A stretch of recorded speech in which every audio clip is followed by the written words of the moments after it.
بسم اللہ الرحمن الرحیم۔ السلام علیکم، میرے چینل میں خوش آمدید۔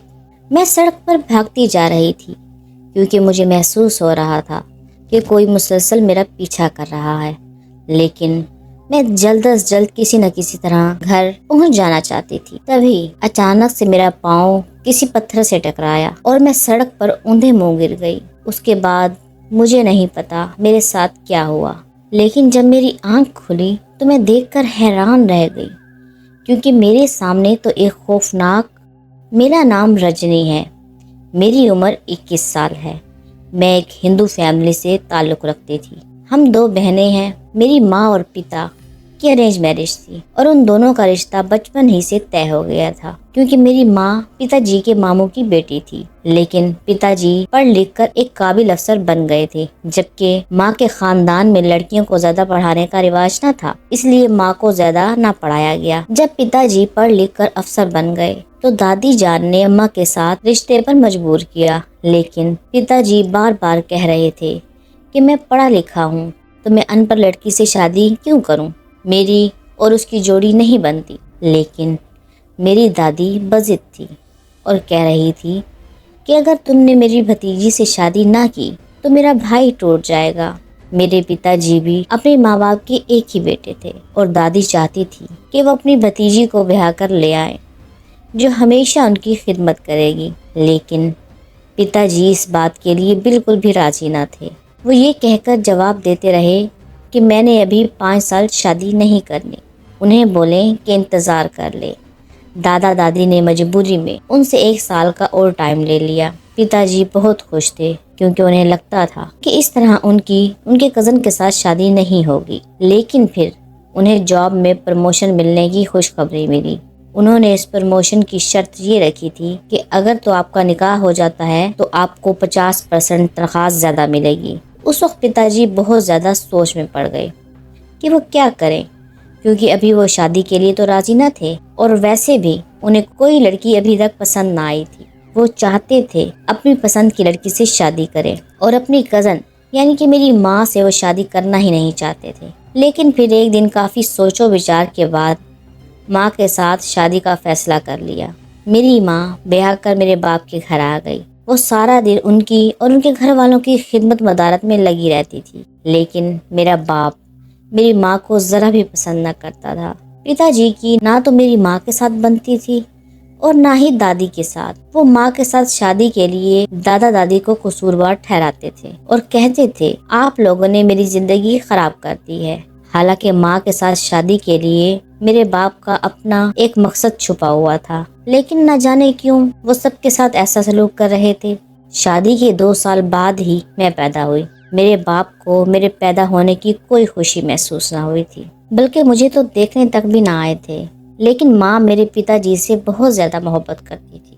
یہی وجہ تھی کہ وہ میرے باپ کا سخت سے سخت رویہ بھی ہنس کر برداشت کر لیتی تھی اور وہ اسی گھر میں رہی۔ دادا دادی چونکہ بوڑھے ہو گئے تھے، وہ سارا دن ان کی خدمت مدارت میں لگی رہتی۔ پتا جی کا جب دل کرتا گھر آ جاتے اور جب دل کرتا نہ آتے۔ اسی طرح ٹائم گزرتا رہا۔ مجھ سے 2 سال بعد میری بہن پیدا ہوئی۔ پتا جی نے ضد میں آ کر نوکری ہی چھوڑ دی اور بولے جب میری زندگی ہی خراب کر دی ہے تو میں نے اتنا کما کر کیا کرنا ہے۔ لیکن پھر اپنے گزارے کے لیے ایک اکیڈمی بنا لی جس میں بہت سے لڑکے اور لڑکیاں پڑھتے تھے۔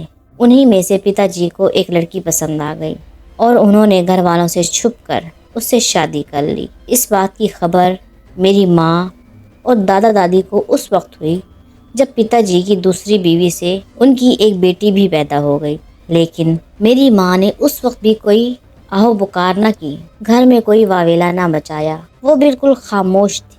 میں اس وقت 5 سال کی تھی کہ ایک دن اچانک پتا جی ہمیں چھوڑ کر اپنی دوسری بیوی کے ساتھ نہ جانے کہاں چلے گئے۔ ان کا کچھ بھی اتا پتا نہ تھا۔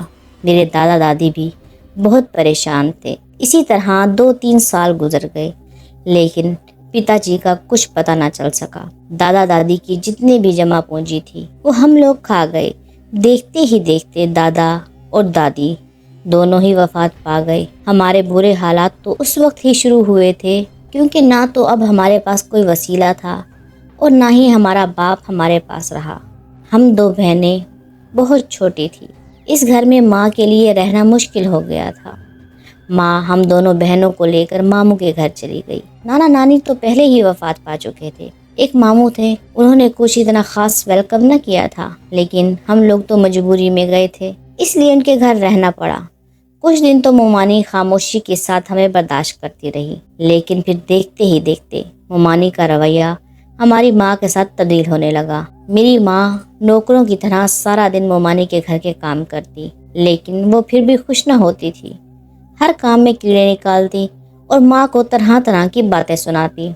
ان کے بچے طرح طرح کے کھلونوں کے ساتھ کھیلتے، لیکن ہمیں اجازت نہ تھی کہ ہم کسی بھی کھلونے کو ہاتھ لگائیں۔ کبھی اگر کسی کھلونے کو ہاتھ لگا دیتے تو وہ مومانی ساتھ ہی ہمیں مارنا پیٹنا شروع ہو جاتی اور بولتی کہ تمہارے باپ نے نہیں لے کر دیے، یہ میرے بچوں کے ہیں، ان کو ہاتھ مت لگانا۔ اس وقت میری ماں بہت پریشان رہتی اور چھپ چھپ کر روتی، لیکن جاتی بھی تو کہاں جاتی۔ اصل قیامت تو اس دن آئی جب ماموں کے آفس سے واپس آنے کا ٹائم ہو رہا تھا۔ مومانی نے گھر میں شور مچا دیا اور رو رہی تھی کہ میرے سونے کا سیٹ چوری ہو گیا ہے۔ جیسے ہی ماموں کو یہ بات پتہ چلی، ماموں نے گھر کا چپا چپا چھان مارا، لیکن کہیں سے بھی مومانی کا وہ سیٹ نہ ملا۔ تبھی مومانی بولی، وہ کہاں سے ملے گا؟ وہ تو تمہاری یہ لالچی بہن چرا کر لے گئی اور کہیں بیچ آئی ہے، اس سے پوچھو کہاں ہے وہ سیٹ۔ ماں بولی، نہیں بھابھی، آپ مجھ پر شک کر رہی ہیں، ایسا کچھ نہیں ہے، میں نے وہ سیٹ نہیں چرایا، میں بھلا آپ کا سیٹ کیوں چراؤں گی؟ تو وہ بولی، ہاں ہاں مجھے پتہ ہے تم کس قدر لالچی ہو، اسی طرح تو تمہارے شوہر کے ساتھ نباہ نہیں ہوا، وہ تمہیں چھوڑ کر چلا گیا، تمہاری انہی کرتوتوں کی وجہ سے تو وہ تمہارے ساتھ رہنا گوارا نہیں کرتا تھا۔ مومانی کی یہ باتیں سن کر ماں تو جیسے پتھر ہی ہو کر رہ گئی اور وہ کچھ نہ بول سکی۔ ماموں بار بار پوچھ رہے تھے کہ بتاؤ میری بیوی کا سیٹ تم نے چوری کیا ہے، لیکن ماں اس وقت بالکل خاموش تھی۔ تبھی مومانی بولی، یہ تمہیں کیا بتائے گی، اس کے سامان کی تلاشی کرو، خود ہی پتہ چل جائے گا۔ اس وقت ماموں بھی بہت زیادہ غصے میں آ گئے تھے اور وہ اپنی بیوی کی ایک ایک بات کو سچا سمجھ رہے تھے اور ماں کی خاموشی کو دیکھ کر ان کو جھوٹا بول رہے تھے۔ جیسے ہی میری ماں کی سامان کی تلاشی لی گئی تو ماں یہ دیکھ کر ہکا بکا رہ گئی، کیونکہ مومانی کا وہ سیٹ ماں کے سامان میں ہی پڑا تھا۔ تبھی ماں بولی، بھائی میرا یقین کریں، یہ سیٹ میں نے یہاں نہیں رکھا۔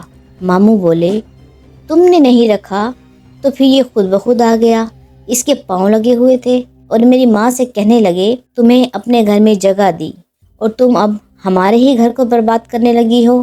کیا نہیں ملا تمہیں میرے اس گھر میں؟ سب کچھ تو دیا تمہیں، پھر بھی تم ایسی حرکتیں کر رہی ہو۔ سچ ہی کہتی ہے سمیتا کہ تم اس قابل ہی نہیں ہو کہ تمہیں اس گھر میں رکھا جائے۔ تم نے اپنی اوقات دکھا دی نا، اگر اتنی اچھی ہوتی تو تم اپنے شوہر کے ساتھ گزارا کر لیتی۔ اتنی بات کہہ کر ماموں گھر سے باہر چلے گئے۔ اس کے بعد مومانی پھٹ پڑی اور میری ماں کا سامان نکال کر باہر پھینکنے لگی اور بولی، نکلو میرے گھر سے، اب تمہارے لیے اس گھر میں کوئی جگہ نہیں ہے، لے جاؤ اپنی بچیوں کو بھی، ہمیں نہیں پرواہ، جہاں مرضی جا کر ہو۔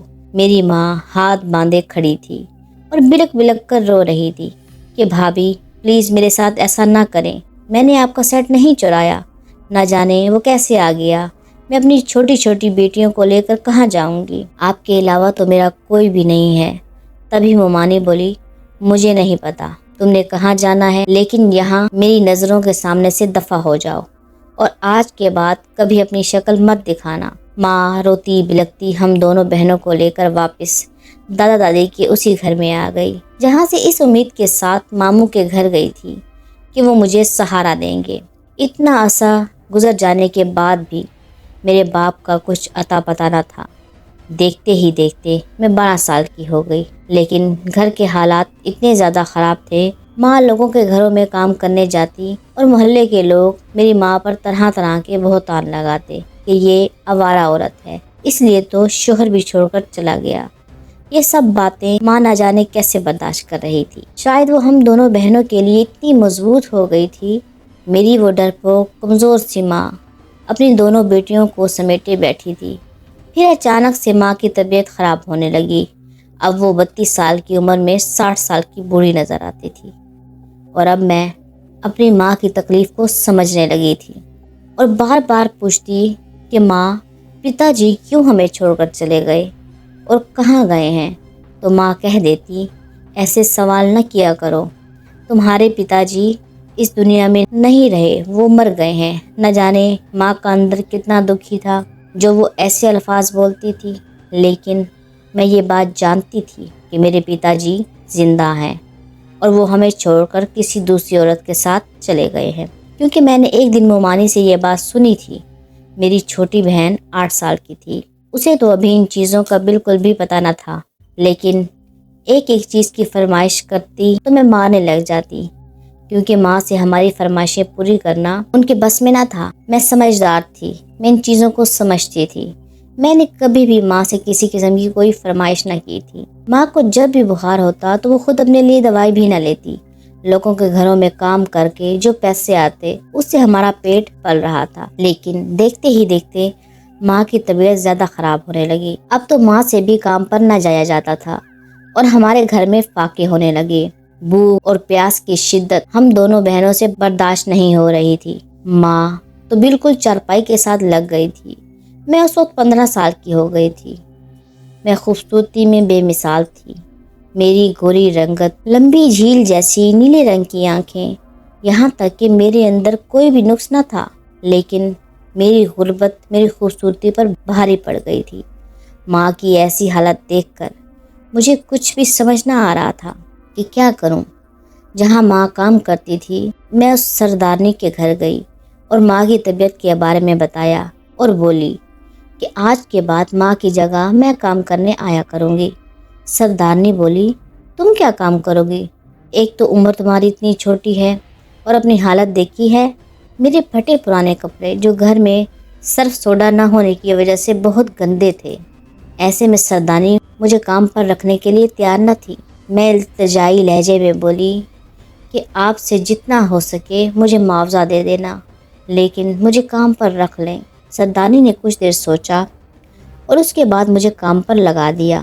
میں سارا دن سردارنی کے گھر کا کام کرتی اور شام کو جیسے ہی سردارنی سے کھانا مانگتی کہ مجھے میری ماں اور بہن کے لیے کھانا دے دے۔ سردارنی بولی تمہارے ساتھ تنخواہ کا مطالبہ ہوا تھا اور تنخواہ تمہیں ہر مہینے مل جایا کرے گی۔ اس نے 2000 ماہانہ پر مجھے رکھا تھا۔ پورا ایک مہینہ گزارنا میرے اور میرے گھر والوں کے لیے بہت مشکل ہو رہا تھا۔ گھر میں بھوک بہت زیادہ بڑھ گئی تھی۔ ایسے میں مجھے کچھ بھی سمجھ نہ آیا۔ آج میں نے ارادہ کیا تھا کہ میں مندر جاؤں گی اور بھگوان سے پرارتھنا کروں گی کہ وہ میری سن لے اور مجھے کچھ نہ کچھ نواز دے۔ جیسے ہی میں مندر پہنچی، اس وقت میں جو بھگوان سے پرارتھنا کرنے آئی تھی، وہاں پڑے پرساد دیکھ کر میرے دل میں بے ایمانی آ گئی۔ میں نے وہ پرساد اٹھایا اور ادھر ادھر دیکھا کہ کوئی مجھے دیکھ تو نہیں رہا اور گھر کی طرف بھاگ آئی، کیونکہ اس وقت بھوک نے مجھے بھگوان کے مندر سے چوری کرنے پر مجبور کر دیا تھا۔ میں وہ پرساد لے کر گھر آ گئی۔ گھر آ کر ماں اور بہن کو کھلایا۔ ماں نے تو تھوڑا سا ہی کھایا اور منع کر دیا، کیونکہ ان کی طبیعت دن بدن مزید خراب ہوتی جا رہی تھی اور میں بہت پریشان تھی۔ میرے پاس ایک بھی روپیہ نہ تھا کہ میں اپنی ماں کو کہیں سے دوائی دلوا سکوں۔ پھر ایسے ہی ہر روز میں مندر جانے لگی اور وہاں سے کھانے کے لیے کچھ نہ کچھ چرا کر لے آتی۔ میرا مہینہ بھی سردارنی جی کے گھر پورا ہو گیا تھا۔ سردارنی جی مجھے تنخواہ دینے کا نام ہی نہ لے رہی تھی۔ جیسے ہی میں ان سے تنخواہ کا مطالبہ کرتی تو وہ بات کو ٹال دیتی اور کہہ دیتی کہ تمہاری ماں نے پہلے ہی پیسے لیے ہوئے ہیں، وہ پیسے پہلے پورے ہو جائیں پھر تمہیں تنخواہ ملے گی۔ اس کی یہ بات سن کر میں بہت زیادہ حیران ہوئی، کیونکہ ماں نے ان سے کبھی کوئی اضافی پیسے نہ لیے تھے۔ جتنا معاوضہ ملتا اتنا ہی ماں لیتی تھی، لیکن سردارنی جی کے گھر کام کرنا میری بھی مجبوری تھی، کیونکہ کوئی اور بھی مجھے کام پر رکھنے کے لیے تیار نہ تھا۔ بھگوان کے مندر سے جو میں پرساد چرا کر لے آتی اس سے ہمارا گزارا ہو جاتا، لیکن پیٹ کبھی نہ بھرتا۔ پیٹ نہ بھرنے کی وجہ سے میں بھی دن بدن کمزور ہونے لگی، لیکن مجھے اپنی ذرا بھی فکر نہ تھی۔ فکر تھی تو بس ماں اور بہن کی۔ اس لیے میں ہر روز اسی طرح مندر جاتی اور وہاں سے پرساد چرا کر ان دونوں کے لیے لے آتی۔ ماں تو ان دنوں بالکل بھی کھانا چھوڑ گئی تھی۔ اس کو کھانے کے لیے اچھے طریقے سے کچھ مل نہیں رہا تھا۔ کچھ بیماری کی وجہ سے وہ میرا لایا ہوا پرساد نہ کھاتی۔ جب میں پرساد چرا کر لاتی تو ماں میرے ساتھ ناراض ہوتی تھی اور کہہ دیتی بھگوان کے مندر سے پرساد نہیں چراتے، لیکن میں کیا کرتی؟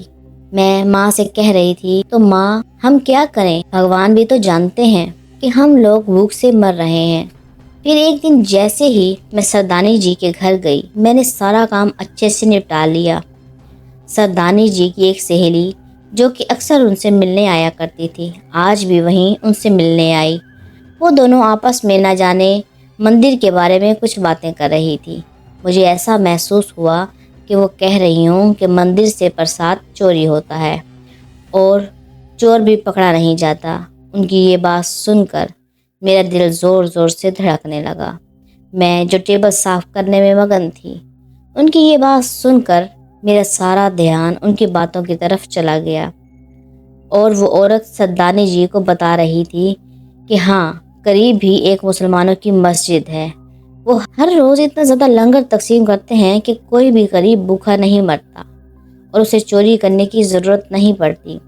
سردانی جی کی اس بات پر میں ٹھٹک کر رہ گئی اور غور سے ان کی یہ بات سننے لگی۔ وہ جس مسجد کا پتہ بتا رہی تھی، میں اکثر اس مسجد کے قریب سے گزرتی تھی، لیکن مجھے اس میں کوئی بھی دلچسپی نہ تھی کیونکہ وہ مسلمانوں کی مسجد تھی اور میں نے شروع سے ہی سنا تھا کہ مسلمان اچھے نہیں ہوتے، اس لیے میرا واسطہ نہ تو کبھی کسی مسلمان سے پڑا اور نہ ہی میں انہیں جانتی تھی۔ اس دن میں نے ارادہ کر لیا کہ میں بھی اسی مسلمانوں کی مسجد میں جاؤں گی اور وہاں سے لنگر لے کر آؤں گی۔ اس وقت میرا بالکل بھی ارادہ نہ تھا کہ میں وہاں سے چوری کروں گی۔ میں نے جلدی سردانی جی کا کام نپٹا دیا تاکہ گھر کا سارا کام ختم ہو جائے، اور سردانی سے اجازت لے کر میں ان کے گھر نکلنے لگی۔ تبھی مجھے سردانی جی آواز دے کر بولی، کل سے تمہاری ماں کو کام پر لے آنا، کل ہمارے گھر میں ایک بہت بڑی پارٹی رکھی گئی ہے، کام بہت زیادہ ہوگا۔ میں نے سردانی جی کو بتایا کہ میری ماں کی طبیعت ٹھیک نہیں ہے، اس لیے وہ کام پر نہیں آ رہی، لیکن سردانی جی کہہ رہی تھی اگر کل تمہاری ماں کام پر نہ آئی تو تم بھی کام سے چھٹی کرنا، کیونکہ تم اتنا سست کام کرتی ہو، کل اتنے زیادہ مہمان ہوں گے، تم سے سب کچھ مینیج نہیں ہوگا، اس لیے تمہاری ماں کا آنا ضروری ہے۔ میں وہیں پر کھڑی سردانی جی کا منہ تکنے لگی کہ یہ کیا کہہ رہی ہیں، اگر میری ماں نہ آئی تو مجھے بھی کام سے نکال دیں گی۔ میرا تو اب مہینہ پورا ہونے والا تھا اور اب مجھے سردانی جی سے پیسے ملنے تھے، اگر انہوں نے مجھے کام سے نکال دیا تو پھر میرا گزارا کیسے ہوگا؟ میں جو اس امید پر پورا مہینہ کام کرتی رہی ہوں کہ مجھے تنخواہ ملے گی تو میں گھر کے لیے کچھ راشن خریدوں گی اور ماں کو دوائیاں لے کر دے سکوں گی، آج جو امید کی ایک کرن تھی وہ بھی مجھ سے چھن گئی تھی، کیونکہ میری ماں تو اس قابل نہ تھی کہ وہ کام پر آ سکتی، وہ تو چل پھر بھی نہ سکتی تھی، تو پھر سردانی جی کے گھر کیسے آتی؟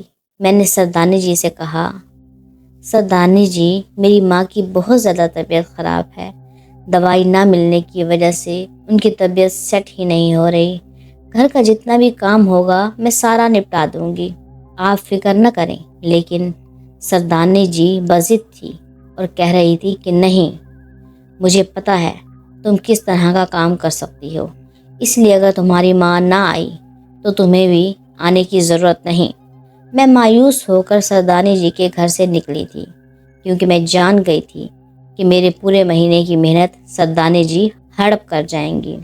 میں نے پھر اسی مسجد کا رخ کیا جس کے بارے میں سردانی جی کی دوست اس کو بتا رہی تھی۔ جیسے ہی میں مسجد کے دروازے کے آگے پہنچی، ایک بہت بڑا لکڑی کا دروازہ تھا جس میں انتہائی اچھی ڈیزائننگ کی گئی تھی۔ وہ دروازہ لاک تھا، لیکن جیسے میں آگے بڑھی دروازہ خود بخود کھل گیا۔ میں اس دروازے کو ہاتھ لگا کر چیک کرنے لگی، یہ کیا عجیب دروازہ ہے، خود بخود ہی کھل گیا۔ پھر میں مسجد کے اندر داخل ہوئی۔ اس وقت شام کا اندھیرا چھانے لگا تھا، میرے اندر ایک طوفان چل رہا تھا، مجھے سمجھ نہیں لگ رہی تھی کہ میں مسجد سے کیا لینے آئی ہوں۔ اس سے پہلے میرا یہاں سے لنگر لینے کا ارادہ تھا، لیکن سردانی جی کی باتوں نے میرا دل بالکل بھی چھننی کر دیا تھا۔ اس مسجد کا رخ میں نے کس وقت کیا، مجھے کچھ بھی سمجھ نہ آئی۔ مسجد کے اندر جاتے ہی میں نے دیکھا کہ ہر طرف مکمل طور پر اندھیرا تھا۔ تبھی میں آگے کی طرف بڑھی۔ مجھے ایسا محسوس ہوا جیسے اس مسجد کی چھت میرے سر پر آ گرے گی، اور ایک دم میری آنکھوں کے آگے اندھیرا چھانے لگا۔ پھر اچانک سے مسجد میں روشنی جگمگانے لگی، اور یہ دیکھ کر میری آنکھیں پھٹی کی پھٹی رہ گئی کہ وہاں ایک بہت بڑی دیگ پڑی تھی، اور ساتھ میں روٹیوں کا ڈھیر لگا ہوا تھا، اور اس مسجد میں کوئی بھی موجود نہ تھا۔ نہ جانے وہ لنگر تقسیم کرنے والے خود کہاں چلے گئے تھے۔ میں نے جیسے ہی دیگ کا ڈھکن اٹھایا تو اس دیگ میں بہت سا حلیم تھا، اور روٹیاں بھی۔ میں ادھر ادھر دیکھنے لگی۔ اس مسجد میں کوئی بھی نہ تھا۔ میں نے سوچا یہ موقع اچھا ہے، میں جلدی سے یہاں سے روٹیاں اور حلیم چرا کر لے جاتی ہوں۔ تبھی میں نے اپنے ہاتھ میں پکڑا ہوا شاپر کھولا، جو کہ سردانی جی کے گھر سے لائی تھی، کیونکہ میں اکثر وہاں سے شاپر لے آتی تھی اور پرساد چرا کر شاپر میں لے جاتی تھی۔ میں نے جلدی سے اس میں حلیم ڈالا اور کچھ روٹیاں جلدی سے پکڑی اور بھاگنا شروع ہو گئی۔ اب میں مسجد کے دروازے تک ہی پہنچی تھی۔ یہ دیکھ کر میں ہکا بکا رہ گئی، کیونکہ مسجد کا دروازہ خود بخود بند ہو گیا۔ مجھے کچھ بھی سمجھ نہیں لگ رہی تھی، یہ کیا ہو رہا ہے۔ میں سوچنے لگی کہ یہ تو مسلمانوں کی مسجد ہے، نہ جانے یہاں پر کوئی جادو ہے جو ایسا ہو رہا ہے۔ جب میں آئی تھی تو یہ خود بخود کھل گیا تھا، اور اب خود بخود ہی بند ہو گیا ہے۔ اس کے بعد مسجد کی لائٹ کبھی بند ہونے لگی، کبھی جلنے لگی۔ اس وقت میرا دل زور زور سے دھڑک رہا تھا کہ نہ جانے اب میرے ساتھ کیا ہوگا، اور لائٹس بند کرنے والا اور جلانے والا بھی نظر نہیں آ رہا تھا۔ یہ بات مجھے زیادہ پریشان کر رہی تھی۔ میرے سر سے لے کر پاؤں تک پسینے بہنے لگے۔ پھر اچانک سے وہ دروازہ خود بخود کھل گیا۔ اس کے بعد میں نے وہاں سے بھاگنا شروع کر دیا اور گھر آ کر ہی سانس لیا۔ لیکن ایک بات مجھے پریشان کر رہی تھی کہ آخر دروازہ بند کرنے والا مجھے نظر کیوں نہیں آ رہا تھا، اور وہ لائٹس کون بند کر رہا تھا۔ لیکن میں لنگر لے کر صحیح سلامت گھر پہنچ گئی تھی۔ میرے لیے یہی بات بہت زیادہ خوشی کی تھی۔ اس دن میں نے ماں کو بھی کھانا کھلایا۔ کئی دنوں کے بعد ماں نے روٹی کھائی تھی، اور خود بھی میں نے پیٹ بھر کر روٹی کھائی۔ لیکن میں فکر مند تھی کہ ایسا کب تک چلے گا، اور کب تک میں چرا کر گھر والوں کو اور خود کو کھانا کھلاتی رہوں گی۔ میں نے ماں جی سے یہ بات چھپا لی کہ سردانی جی نے مجھے کام سے نکال دیا ہے۔ انہوں نے یہ شرط رکھی ہے، اگر آپ کو لے کر آؤں گی تو مجھے کام پر رکھیں گی، کیونکہ میری ماں میں ہمت نہ تھی کہ وہ کام پر جا سکتی۔ اس لیے میں نے ماں سے یہ بات چھپا لی۔ اگلے دن میں نے سوچا کہ میں سردانی کے پاس جاتی ہوں، شاید وہ مجھے کام پر رکھ لے۔ لیکن جیسے ہی میں سردانی جی کے گھر پہنچی، انہوں نے مجھے 100 باتیں سنائی، اور مجھے میری مزدوری دیے بنا ہی گھر سے نکال دیا، اور بولی میں نے نئی نوکرانی رکھ لی ہے، اور اب وہی میرا کام کرے گی، تم جاؤ یہاں سے۔ نہ تو تمہیں اچھے طریقے سے کام آتا ہے، اور اوپر سے اتنا تیزی سے بھی کام نہیں کرتی۔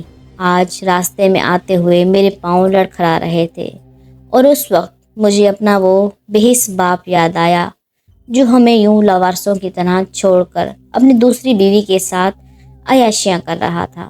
اور میں سوچ رہی تھی کہ ایسے ہوتے ہیں باپ۔ میں نے دوسروں کے پتا دیکھے تھے، اتنی چاہت، اتنی محبت کرتے تھے۔ نہ جانے میرا پتا ہم سے ذرا برابر بھی محبت نہ کرتا تھا، اور ہمیں یوں لاوارثوں کی طرح چھوڑ کر کیوں چلے گئے۔ اس دن میرا چہرہ آنسوؤں سے گیلا ہو گیا، اور میں پھٹے پرانے اور گندے کپڑے پہنے وہاں سے چلتی جا رہی تھی۔ تبھی مجھے یاد آیا کہ آج پھر مجھے مسجد جانا چاہیے، اور وہاں سے لنگر چرا لینا چاہیے، جس سے ہم صبح اور شام پیٹ بھر کر کھانا کھا لیتے۔ لیکن مجھے پتا تھا کہ لنگر سے وہاں پر شام کے ٹائم ہی تقسیم ہوتا ہے۔